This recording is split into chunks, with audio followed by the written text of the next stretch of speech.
So 1.3 has 4 definitions that we need to know. These are 4 definitions that are definitely going to be on the exam. 2 of these definitions we've already seen, population and sample.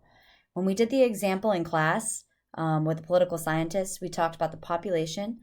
That was the group of individuals she wanted information about, so she was interested in knowing how college students felt. And we also talked a lot about the sample. These are the people that she actually collected information from.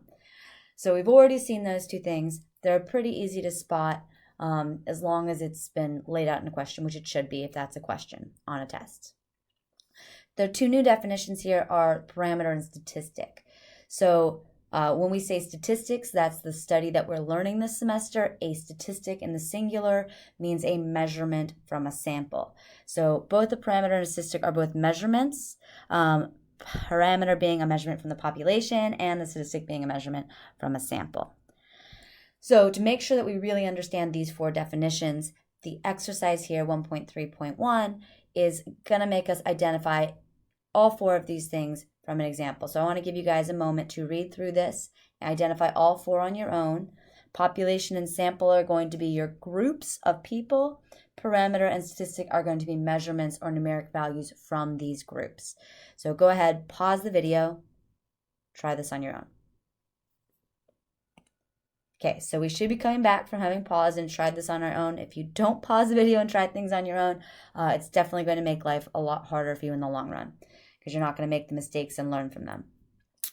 So population in this group doesn't actually lay it out, but we can infer that CNN was interested in figuring out how all California voters were going to vote on this particular ballot measure. The sample, the people they actually collected information from, that is explicitly written here, and it is 888 California voters. Our parameter would be our measurement from the actual population. Our statistic is the measurement from the actual sample. We have 2 different competing measurements, 53% opposed and 54% voting no or being opposed. The 53% is in the same sentence as this 888 registered voters. It's in the same sentence as our sample. So that 53% is from our sample, making it a statistic. So there's our 53%. The 54% is the actual final value that we got out from all voters that voted or participated. There is a little bit of a disconnect here, as in California voters and people who actually participate in the vote may not be the same thing, but that's it. This particular question I'm going to talk about a little bit more because it gives us a great preview of where the course is going. If you keep reading, or if you read in that first sentence, it was 53% of them were opposed with a margin of error of 3.5%. What that margin of error is something we're going to talk about when we get to part 6 of the lecture notes.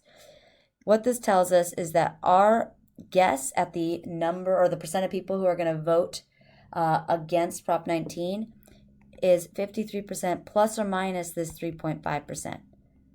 So that means that our interval of possible values, this range of things that could happen, would be between 49.5% to 56.5% of the California voters voting no on Prop 19.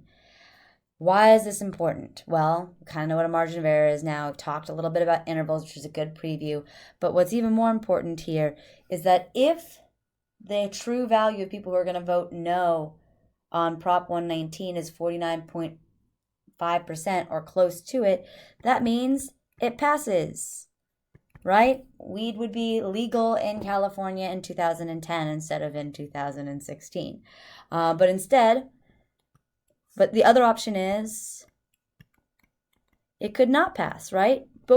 We have both of these options available to us. And this indicates that the CNN poll is essentially crap. It's not telling us anything. And we're going to talk about ways when we get to part 6 that CNN could have improved this to make this confidence interval a little bit narrower, to decrease that margin of error so that they had a meaningful thing to present. So that's just a bit of a preview to where we're going. Now, the most important thing for this section is being able to figure out what's a statistic and what's a parameter. This is important because when we get to part 6, when we get to part 7, we start looking at all this inference, hypothesis testing, confidence interval stuff.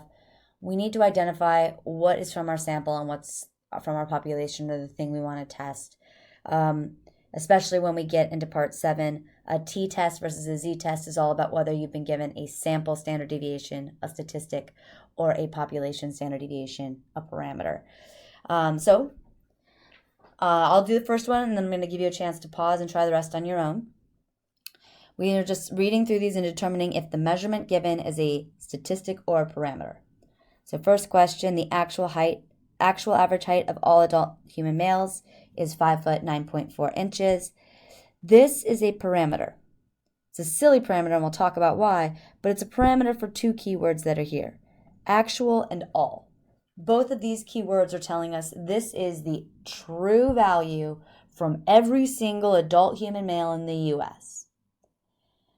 Now, of course, most of us can realize that this is not a feasible value to have. There is no way they went out and got the height of every male and averaged it. We can't even take a census without having inaccurate data, as we discussed on Thursday. So this is a completely impractical parameter, but based on the keywords, it will be a parameter. So at this point, I'd like you to pause the video, try the rest on your own, and then come back and check how you did. All right, so hopefully you paused and you're back. The next one, B, is a statistic. Your keyword telling you that was the word sample. We've mentioned it was the 60% of households was from a sample. C was a parameter. You didn't really have any keywords here, but there's no reason to think that this is not a value that they would have. There's nothing here telling us that it was an estimated number of houses or that it was from a sample. So that is definitely a parameter. D, we're looking at an average again. And again, this average is from a sample. So we have a statistic. E is about averages. Nothing in here to say it's a sample or that it's an estimate. So this would be a parameter. Now, this is a question you might have gotten wrong if you went ahead and paused and tried it out. And the only reason you might have gotten it wrong here is it is very hard to know whether this is a statistic or a parameter, really without more information. If the purpose of getting this average SAT score was to make a conclusion about all of the state's SAT scores from 1990 or California's SAT scores from a year other than 1990, to use this as a sample of all of those, then we might be in trouble.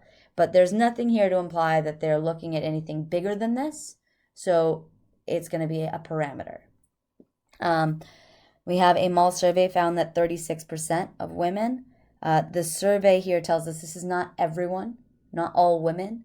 It was done at a mall, and they just got some people, so we have a statistic. G is a tough one.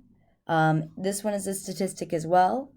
There is a keyword letting us know which part of this, why it's a statistic, and that keyword is estimates. And our last one, H, is essentially just like E. We're told it's a year, we're told it's only in California, but there's nothing in here to imply it's a sample. So this is another parameter. But I could see where you would put sample or statistic, thinking that this was being used as a sample for a larger population. But again, without that information, we're going to go with parameter. So our keywords that let us know we were dealing with a statistic. The word sample. That was the biggest one, right? We saw that in B and D. We also saw survey, which is another way to say we're taking a sample, in F. And we saw the more subtle keyword of estimate, or estimated or estimates in G.